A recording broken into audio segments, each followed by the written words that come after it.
ఒక ఎనర్జీ తోటి సుమన్ గారు ఇంటరాక్ట్ అయినారు మాతోటి.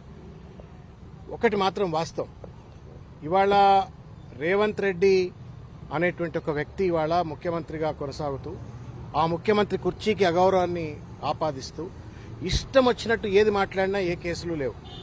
కానీ ఒక దళిత బిడ్డ అయినటువంటి వాడు దాదాపు 100 లాఠీ దెబ్బలు తిని 100 కేసులు ఎదుర్కొంటూ తెలంగాణ ఉద్యమంలో కేసీఆర్ సైనికుడిగా పనిచేసి తెలంగాణ రాష్ట్ర సాధనకు తోడ్పడ్డటువంటి ఒక సుమన్ మీదనేమో అడ్డమైన కేసులు పెట్టినారు.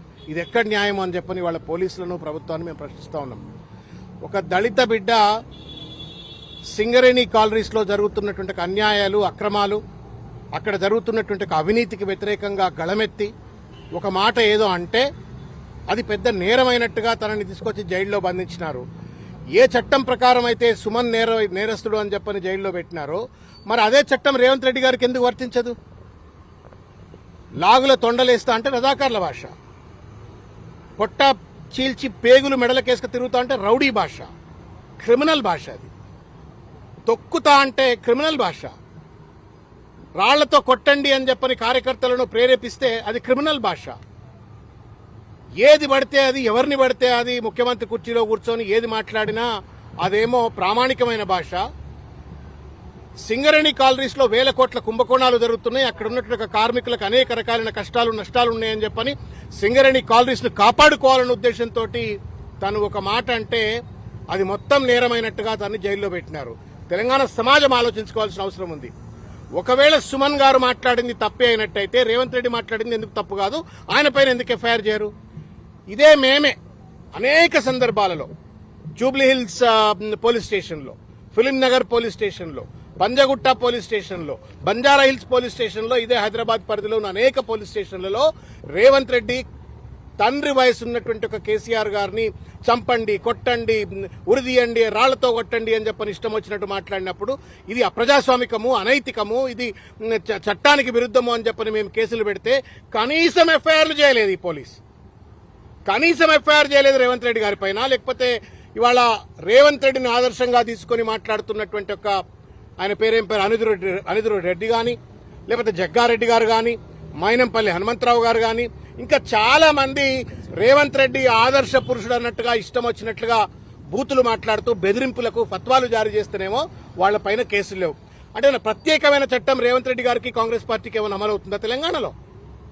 ఒక దళిత బిడ్డ, ఒక విద్యార్థి నాయకుడు తెలంగాణ ఉద్యమంలో దాదాపు 300 కేసులు ఎదుర్కొన్నటువంటి ఒక సుమన్ కేమో ఒక చట్టం వర్తిస్తుంది. కానీ రేవంత్ రెడ్డి ఎన్ని మాట్లాడినా, నిన్నటికి నిన్న హిట్లర్ అని చెప్పని ఏం మాట్లాడిండో తెలంగాణ సమాజం చూసింది. ఇది ఏం న్యాయమో? ఏం రాజ్యం ఇది? ఇదే నా ప్రజాపాలన అంటే? భారత రాజ్యాంగం తెలంగాణలో అమలు కాదా? కేవలం ప్రతిపక్షం పైన కేసులు పెట్టడం కోసమే భారత న్యాయ సంహిత పనిచేస్తుందా?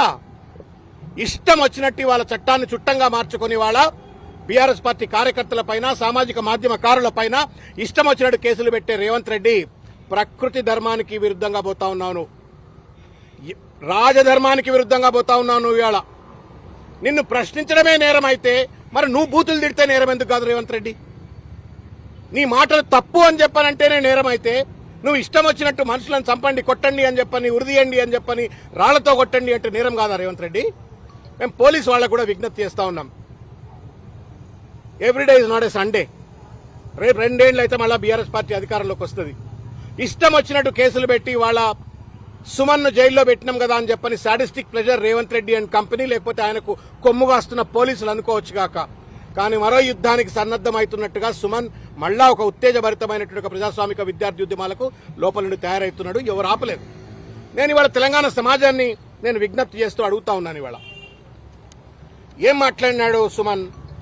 సుమన్ మాట్లాడినటువంటి ఒక పరుషమైనటువంటి ఒక పదజాలం గురించే మాట్లాడుతున్నారు తప్ప ఈ ప్రభుత్వానికి సంబంధించిన పెద్దలు, పోలీసులు కూడా దాన్నే ఛార్జ్షీట్ లో పొందుపరుస్తూ ఇవాళ అతన్ని నేరస్తుడిగా చిత్రీకరించే ప్రయత్నం చేసిన పోలీసులు ఏ ఉద్దేశంతో సుమన్ మాట్లాడినాడు? సింగరేణి కాలనీస్ తెలంగాణ సామాజిక ఆర్థిక స్థితిగతులను మెరుగుపరిచేటువంటి ఒక భూమాత ఇచ్చినటువంటి ఒక వరం అది తెలంగాణకు.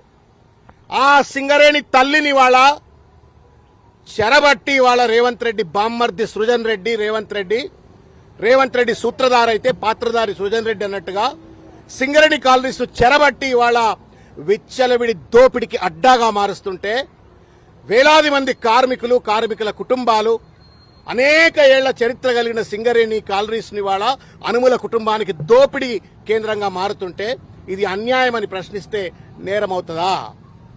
మీ దోపిడీ నేరం కాదా? 40 లక్షల టన్నుల అంటే దాదాపు 1600 కోట్ల రూపాయల విలువ చేసేటువంటి ఒక బొగ్గు మాయమైంది అంటే సిగ్గు శరమున్న ప్రభుత్వం అయితే దానిపైన ఎంక్వైరీ చేయాలా. Instead of launching an enquiry on that allegation, ఈ తప్పిని ఎత్తి చూపినటువంటి ఒక సుమన్ని వాళ్ళ జైల్లో పెట్టి వాళ్ళ పాశవిక ఆనందాన్ని వాళ్ళ పొందుతా ఉన్నారు. మేము అడుగుతా ఉన్నాం, ఎవడబ్బా జాగీరు సింగరేణి కాలనీస్? తెలంగాణ ప్రజల ఆస్తి, అది భవిష్యత్ తరాల ఆస్తి. 100 సంవత్సరాలు తెలంగాణ ప్రజల యొక్క ఆస్తిని వాళ్ళ రేవంత్ రెడ్డి దోచుకపోతా ఉంటే 40 లక్షల విలువ చేసేటువంటి ఒక టన్ను బొగ్గు కనబడకపోతే దాన్ని అడిగితే సమాధానం చెప్పకుండా ఒక ప్రెస్ స్టేట్మెంట్ వస్తుంది. కేవలం 40 లక్షలు కాదు, 26 లక్షల టన్నుల బొగ్గు అక్కడనే ఉంది అని చెప్పని ఒక ప్రెస్ స్టేట్మెంట్ వచ్చింది. దాన్ని నిజానిజాలు తెలుసుకోవాలా అని చెప్పని నిజ నిర్ధారణ కోసం మా హరీష్ రావు గారు, మా ఉపనాయకులు శాసనసభలో వారు పోతే 100 మంది పోలీసుల ప్రహారాలో కనీసం ఆ బొగ్గు నిల్వలను చూడకుండా ఎందుకు దాటవేత ధోరణికి పాల్పడ్డావు రేవంత్ రెడ్డి? సమాధానం చెప్పు. ఇది ఒక్కటే కాదు, ఇవాళ నైని బ్లాక్ బొగ్గుగా ఏదైతే ఉందో అది ఆరోపణ రాగానే రద్దు చేసినావు, మరి విచారణ ఎందుకు చేయించట్లేవు రేవంత్ రెడ్డి? మొత్తానికి ఇవాళ సింగరేణి కాలనీస్ దాదాపు 5-6 జిల్లాలకు వరదాయనైనటువంటి ఒక సింగరేణి కాలనీస్ ఇవాళ అదానికి కట్టబెట్టాలని చెప్పని రేవంత్ రెడ్డి కుట్ర చేస్తా ఉన్నాడు. స్వంత బామ్మర్ది ద్వారా విచ్చలవిడి దోపిడికి పాల్పడతా ఉన్నాడు. ఈ ఆరోపణలు చేస్తే దానికి సమాధానం చెప్పకుండా ఒక పరుషమైన పదాన్ని పట్టుకుని వాళ్ళ తను జైల్లో పెట్టినారు.